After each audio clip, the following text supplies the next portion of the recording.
This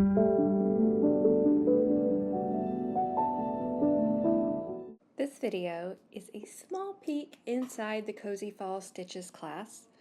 This is a walkthrough of this pattern. If you're interested in this pattern, it is available for free. There's a link below, or you can join the Cozy Fall Stitches class and view all the demos.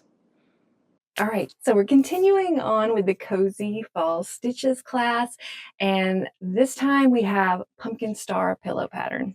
Here is a look at that pillow.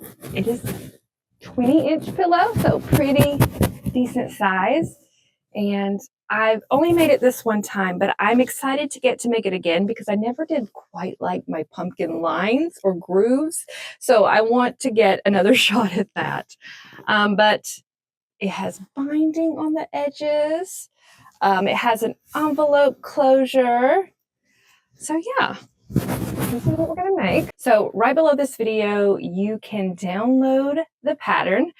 Go ahead and do that, and then we will walk through the pattern together. So Pumpkin Star pillow pattern, I've actually had in my pattern collection for a while. I want to say that I wrote this pattern around 2023, and it is a free pattern in my free pattern library. So I'm going to put the link to the library right below as well, just in case you want to, look around for some more free patterns. But this one has been a pretty popular pattern, but I've never done demos for it or anything like that. So I've gone ahead, had it updated, am ready to work through it with you and make it again for the second time for me. All right, so again, 20 by 20 inch pillow, and it is a beginner. All right, so here we are. You can read through this as intentions, and this is a few things that you want to know before beginning the pattern. This is a beginner pattern, and you definitely want to read through the pattern before starting it, which is what we're doing here together. This pattern has hyperlinks or QR codes. They're down here at the bottom. There might be a few other ones in like binding or free motion quilting or things like that. But if you see the blue writing with the underline under it, that's a link. And right below or right to the side of wherever you see that will be a QR code if you have printed this off or bought a paper booklet as well. All right, seams are going to be 1/4 inch. And there's a few times within this pattern where we'll use a scant 1/4 inch, and that is going to be, told to you when you need to do that. Here are common abbreviations: right sides together, with a fabric, with a fat 1/4, with a fat 1/8. All right, and then some fabric notes. Everything that you see that is in color is foreground, and everything that you see is in white is background.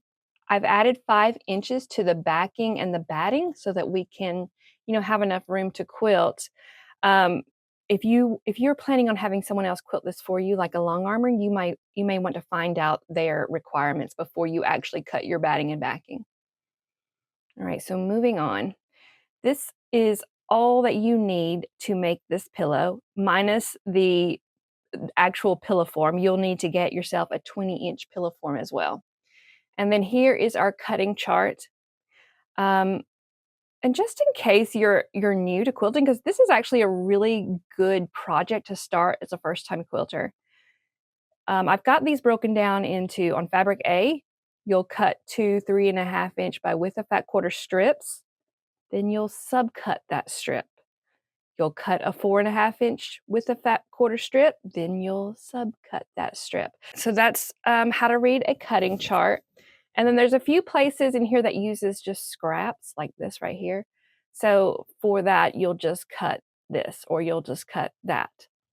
All right, and then right here on the background where we're going to cut our strips and then subcut them, whatever you've got left over from your remaining scraps of this, you'll cut these 2 rectangles. So other than that, I think this is pretty straightforward, all right? So first we'll start out by making the inner star. This is a sawtooth star, but it is made with snowball corners instead of a flying geese unit, so super easy. We'll work through that together.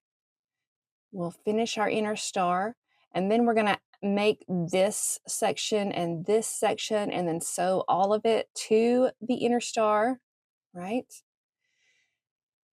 And then we'll make our stem and our leaf. So that's going to be this top part right here. And then once that's completed, we've got some half square triangles to make. Once that's completed, we'll have our pumpkin block, which is going to be this. And then we'll add borders to it just to give it a little bit of space. And once we're done with that, we're going to finish it together. So we're going to go from the very beginning to the very end of this project. We'll baste it together, we'll quilt it together, we'll trim it, then we will make our backing, right? I'm going to walk you through that. It's pretty easy. It's just an envelope closure, so no sneaky parts like we're going to be doing on the next pillow. No sneaky parts in this one, just simple, simple, simple. Although, let me say this, and you saw my other pillow back. I have since learned, since writing this pattern, if I add interfacing to these backings, they end up being a little bit more sturdy. So I will probably add my interfacing to it, even though that is not in the pattern. But we can walk through that together, or you can skip the interfacing. It's not needed, but it does make a sturdier pillow. All right, once we get the backing on, we'll make our binding, and then we'll sew it onto the back of the pillow and then fold it over and finish it on the front. So opposite of what we normally do with our quilts, because one, we don't have any points around here to worry about. And since this is a decorative piece, we want those stitches to show because we're gonna be doing chunky hand binding in this project. And I don't know about you, but I love it. It's my favorite. That's the whole project. All right, so let's take a look at our fabrics and then we'll get going.